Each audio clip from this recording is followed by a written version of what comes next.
Hello mommies, welcome to women दुनिया। आज के इस वीडियो में हम बात करने वाले हैं प्रेगनेंसी के 25वें सप्ताह के बारे में। ये आपकी प्रेगनेंसी का छठा महीना चल रहा है। अगर तिमाही में देखें तो ये दूसरी तिमाही है। अभी आपके गर्भाशय का ऊपरी हिस्सा आपके नाभि के 3 इंच ऊपर तक पहुंच गया है। आइए वीडियो को शुरू करते हैं और बात करते हैं इस सप्ताह में बच्चे का विकास कहाँ तक पहुँचा है। इस सप्ताह के अंत तक शिशु 13 इंच तक लंबा हो चुका होता है और इसका वजन लगभग 650 ग्राम तक होता है। शिशु अभी एक पपीते के जितने आकार का है। शिशु के सोने और जागने का समय अभी तय हो रहा है। शिशु के फेफड़े का विकास भी अभी तेजी से हो रहा है। इसके अलावा शिशु आपकी आवाज पर अपनी प्रतिक्रिया गर्भ में हिलडुल के आपको दे सकता है। शिशु की आंखें अभी दिन और रात में फर्क करना समझ गई हैं। उसे अब रोशनी की समझ भी हो रही है। वैसे तो अभी से डॉक्टर बच्चे की किक आपको काउंट करने के लिए नहीं कहती,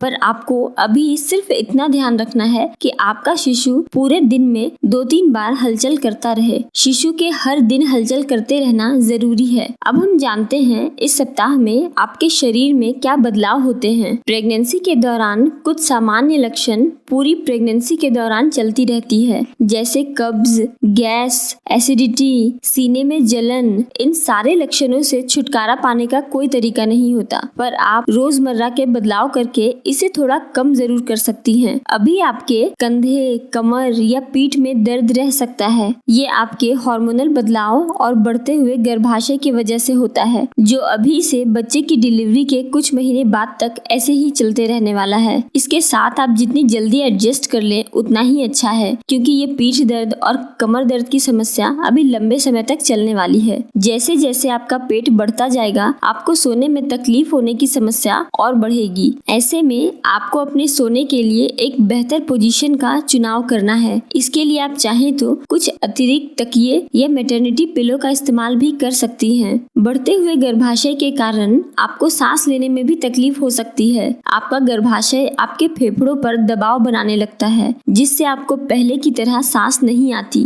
कुछ सप्ताह के बाद जब शिशु नॉर्मल डिलीवरी के लिए अपना सर पेल्विक एरिया में फिक्स कर लेता है, तो आपको ये सांस लेने में होने वाली तकलीफ की समस्या कम हो जाती है। अभी आपके शिशु के बेहतर विकास के लिए आपका शरीर अतिरिक्त मेहनत कर रहा है, इसलिए हो सकता है आपके शरीर का तापमान भी अभी थोड़ा बढ़ा हुआ रहे, पर इसमें घबराने जैसी कोई बात नहीं है। गर्भावस्था में ये बिल्कुल सामान्य होता है। अभी आपका वजन भी अच्छे से बढ़ रहा होगा। वजन के बढ़ने पर भी आपको ध्यान देते रहना है। आपका वजन धीरे धीरे और लगातार ही बढ़ना चाहिए। आपका अचानक से वजन बढ़ना या अचानक से वजन घटना बिल्कुल सही नहीं है। आइए अब हम जानते हैं इस हफ्ते में आपको अपनी क्या केयर करनी चाहिए। इस हफ्ते से आपको कीगल या पेल्विक फ्लोर एक्सरसाइज शुरू कर देना चाहिए। इससे पेल्विक एरिया को मजबूती मिलती है, जो नॉर्मल डिलीवरी के लिए फायदेमंद होती है। इस एक्सरसाइज को करने के और भी कई फायदे हैं, जैसे पेल्विक एरिया की मांसपेशियों के कमजोर होने के कारण आपके यूरिन पर आपका बिल्कुल नियंत्रण नहीं रहता। बार बार यूरिन लीक हो जाता है। इस कीगल एक्सरसाइज को करने से आप धीरे धीरे इस पर नियंत्रण कर पाएंगी। दूसरा है, गर्भावस्था के दौरान इस एक्सरसाइज को शुरू से करते रहने से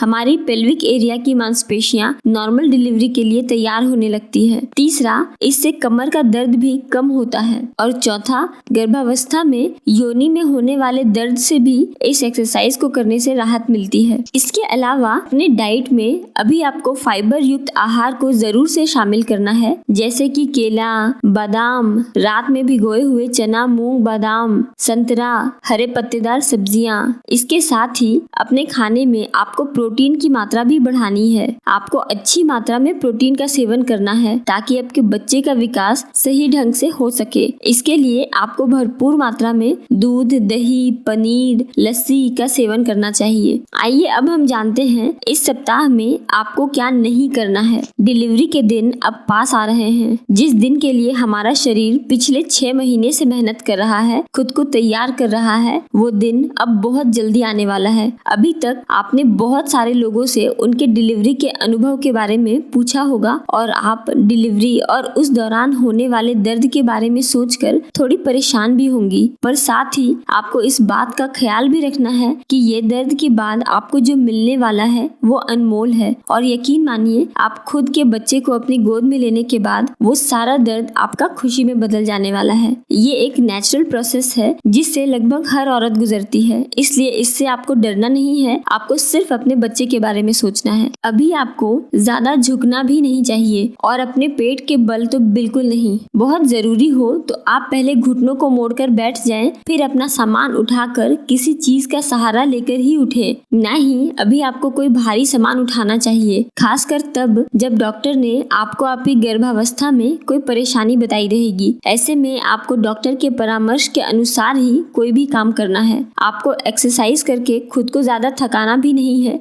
आपको जितना काम करने की शक्ति महसूस हो, आपको सिर्फ उतना ही काम करना है। आइए अब हम जानते हैं कि इस सप्ताह में क्या हो तो आपको तुरंत अपने डॉक्टर से संपर्क करना चाहिए। प्रेगनेंसी में पेट में दर्द होने के कई कारण हो सकते हैं और ये कारण हर तिमाही में अलग अलग होते हैं। जब हम अपनी प्रेगनेंसी की पहली तिमाही में होते हैं तो इस तिमाही में पेट में लगातार और असहनीय दर्द होना गर्भपात या एक्टोपिक प्रेगनेंसी की तरफ इशारा करती है। इस हालत में आपको जल्द से जल्द अपने डॉक्टर से मिलना चाहिए। जब हम हमारी प्रेगनेंसी के दूसरे तिमाही में होते हैं, इस तिमाही में गर्भपात का खतरा तो काफी हद तक कम हो जाता है, लेकिन पेट में हल्का दर्द आपके बढ़ते हुए गर्भाशय के कारण या गैस या एसिडिटी के कारण होता है। लेकिन अगर आपको इस दर्द के साथ ब्लीडिंग भी शुरू हो जाए तो बिना देर किए आपको तुरंत अपने डॉक्टर से मिलना चाहिए। जब हम हमारी प्रेगनेंसी के तीसरी तिमाही में होते हैं तो इस तिमाही में पेट दर्द के कई कारण हो सकते हैं, जैसे कि यूरिनरी ट्रैक्ट इन्फेक्शन, समय से पहले delivery, high blood pressure, placenta का गर्भाशय की दीवार से अलग हो जाना। अगर आपको इनमें से कोई भी लक्षण दिखे तो आपको तुरंत अपने डॉक्टर के पास जाना चाहिए। अगर आपका वजन बहुत ही तेजी से बढ़ रहा है या वजन बिल्कुल नहीं बढ़ रहा है तो भी आपको अपने डॉक्टर से मिल लेना चाहिए। इसके अलावा अगर आपको बच्चे की हलचल में कोई बदलाव महसूस हो या हलचल रोज की तुलना में कम लग रही हो तो भी आपको अपने डॉक्टर के पास जाना चाहिए। साथ ही अगर लगातार 8 से 10 घंटे में आपको एक बार भी शिशु की हलचल पता ना चले तो डॉक्टर को इस बारे में आपको जरूर से बताना है। तो ये वीडियो थी प्रेगनेंसी के 25th वीक के बारे में। अगर ये वीडियो आपको पसंद आई हो तो इसे लाइक, शेयर और सब्सक्राइब करें। Thank you for watching.